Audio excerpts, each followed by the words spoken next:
Day after day, we are surrounded by the presence of criminals. This is a reality we can't simply shake off or ignore. Our society, our world, our very existence is tainted with the malevolent acts of these individuals who lurk in the shadows, constantly scheming and planning their next move. We are bystanders, witnessing the unfathomable depths of darkness in human actions, a darkness that often leaves us questioning the very essence of humanity itself. Each passing day brings it a chilling tale of deceit, betrayal, or uncontrolled rage, unfolding before our eyes in the form of headlines, news reports, and shocking revelations. It's a strange, bizarre reality that we live in, where someone's suffering can be a source of sadistic pleasure for another. A world where a single misstep, a moment of weakness, can lead to the devastation of an innocent life. As dedicated investigators of this twisted world, we peel back the layers of these criminal minds. Our mission, daunting as it may be, is to delve into the heart of these ghastly crimes, to shine a light on the grim truth that hides behind the shadows of these nefarious acts. We fearlessly venture into the unknown, fully aware of the dangerous implications but driven by the will to expose the truth. Our journey isn't for the faint-hearted. It takes us into a realm where morality is distorted, where right and wrong are blurred, and the line between sanity and madness is dangerously thin.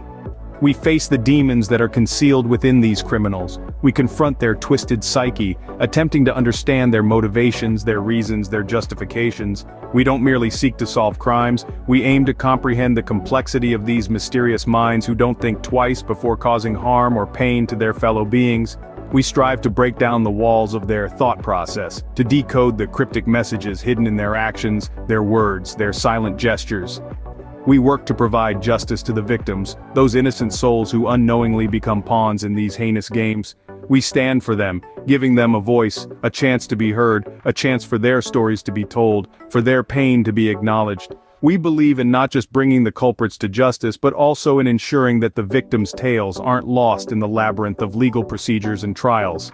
Each story we uncover, each crime we investigate brings us face to face with the stark reality of human nature, its capacity for cruelty, its potential for evil.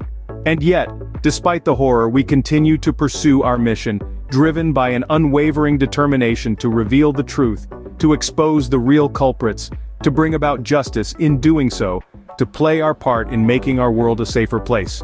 I am Luke. I am an investigator, a seeker of truth, and an advocate for justice.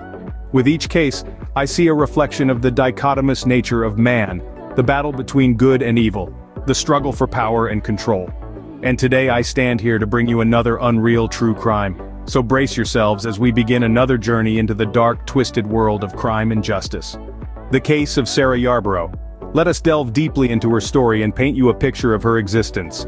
Born on a sunny summer day, specifically June 12, 1975, in the vibrant city of Portland.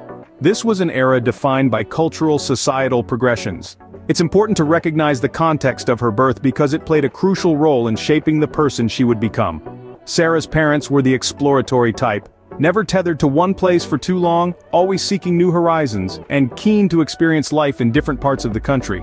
It was this spirit of exploration that led them to pack up their belongings and move when Sarah was still a young child. They decided to relocate to a different miles away from their familiar Portland surroundings. They found their new home in Federal Way, a picturesque suburb nestled outside of Seattle. Federal Way was a world away from the hustle and bustle of Portland. This suburban haven was surrounded by the lush Pacific Northwest vegetation, a vast difference from the urban landscape that Sarah was born into. They saw it as the perfect place to raise their children, offering them the chance to grow up amidst nature, while still having access to the educational and cultural opportunities of a big city. Speaking of children, Sarah was not an only child. She was the middle child, sandwiched between two other siblings. She had one older sister and one younger brother. Her relationship with her siblings was a typical one, filled with the usual sibling rivalries and squabbles, secrets, and countless shared memories. However, she shared a special bond with her youngest brother. Perhaps it was their shared experiences or their shared interests that drew them closer. They were inseparable, their bond unbroken by time or distance. From a very young age, Sarah was noticeably different. She had this spark, this passion that was palpable to anyone who met her.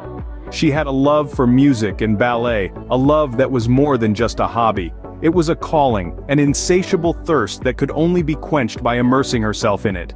She would spend hours practicing ballet steps in front of the mirror, or strumming on her guitar, her own world of melodies and rhythms. Sarah's passion wasn't limited to just music and ballet. She poured this same level of dedication and determination into her academic pursuits. She was a diligent student, always pushing herself to learn more, to do better. Her ultimate goal was to attend a good university, a goal she worked incessantly towards. All these experiences, her childhood in Portland, the move to Federal Way, her relationship with her siblings, her passion for music and ballet, and her academic aspirations, they all culminated into the person Sarah Yarboro was. They were the threads that wove the tapestry of her life, shaping her experiences, her dreams, her destiny.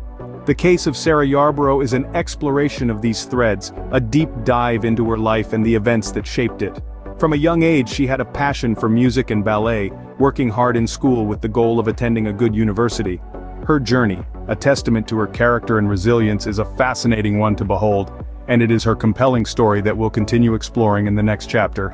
On the morning of Saturday, December 14, 1991, when she was 16 years old, Sarah had a gathering with her cheerleading team for an event. They were supposed to meet at the school building where the bus would pick them up. She drove her father's car to the school but arrived at the wrong time. Her friends gradually arrived, but Sarah was nowhere to be seen. Two 12-year-old children were exploring the wooded area behind the tennis courts and noticed something unusual. A man emerged from behind the bushes, took a breath, and walked away. A few meters ahead they encountered a horrifying sight, a young woman lying unresponsive on the ground. They ran home to tell their parents and the police were called. The police concluded, based on the marks on her neck, that the victim had been strangled. Some of her belongings were found near her body, including her jacket, underwear, and socks. Strangely, her purse and car keys were discovered in the school parking lot, leading investigators to suspect that the assailant might have attacked her near her car and then dragged her behind the trees. The body was handed over to forensic experts, and the police began their search for clues. They interviewed witnesses and collected DNA samples from potential suspects. However, despite their efforts, the case remained unsolved for years. In 2011, genetic genealogy began to gain momentum, and the detectives decided to turn to modern technology. They contacted a company specializing in genetic genealogy and asked them to locate the relatives of the person who left their DNA on the victim's body. After years of painstaking work, the experts finally came up with two new possible suspects: brothers Edward and Patrick Nicholas, who were descendants of Robert Fuller, one of the passengers on the Mayflower. The DNA sample from Sarah's clothing matched Patrick Nicholas. The police placed Patrick under surveillance and collected DNA samples from him. His DNA was a perfect match with the traces found on Sarah's clothing. Patrick was arrested and charged with murder. At his trial in 2023, Patrick insisted he was innocent, but he was found guilty of first-degree murder. He was sentenced to 45 years and 8 months in prison. This case shows the power of perseverance and modern technology in solving crimes. Despite decades passing, justice was finally served for Sarah Yarboro. Every file has a story, and every story awaits a keen eye. This is Luke, signing off. Have a good night.